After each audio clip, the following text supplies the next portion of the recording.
You know what else I think it's going to do? I think it's going to move people from agnosticism or atheism towards religion and spirituality. And it's also going to be a boon for religion.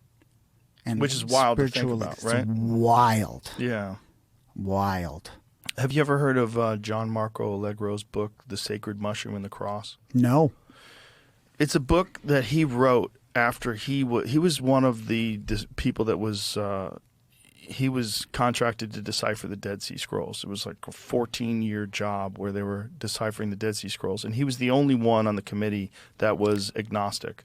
He was an ordained minister, but through his studying of theology, he started becoming agnostic because he recognized that there's just too many religions and too many parallels, and like what's the real religion and root of this all, or origin rather and root of this all. So he wrote this book after 14 years where I'm going to sort of paraphrase, but he thought that the entire Christian religion was based on the consumption of psychedelic mushrooms and fertility rituals, and that this was what it was all about. And I believe the book, because I've said this before, but I need to know it's true, was the book bought up by the Catholic Church? I think it was bought up by the Catholic Church, and they stopped production of it. And then he released a new book called The Dead Sea Scrolls and the Christian Myth, and that one was available.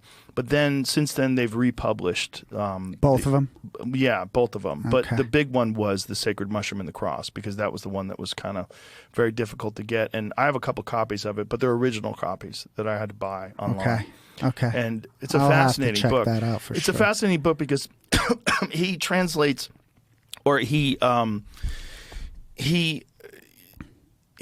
breaks down the word Christ to an ancient Sumerian word, which was a mushroom covered in God's semen. And this is what he's saying, is that they thought that when it rained, that this was God, his semen on the earth, which has caused all life to rise from. We all need light. We all need water. And then plants, of course, need water. And then after rainfall, they would find these mushrooms, because mushrooms grow incredibly quickly. And they would consume these mushrooms and have these religious experiences. And this was a hugely controversial book, of course. And to really be able to know if he's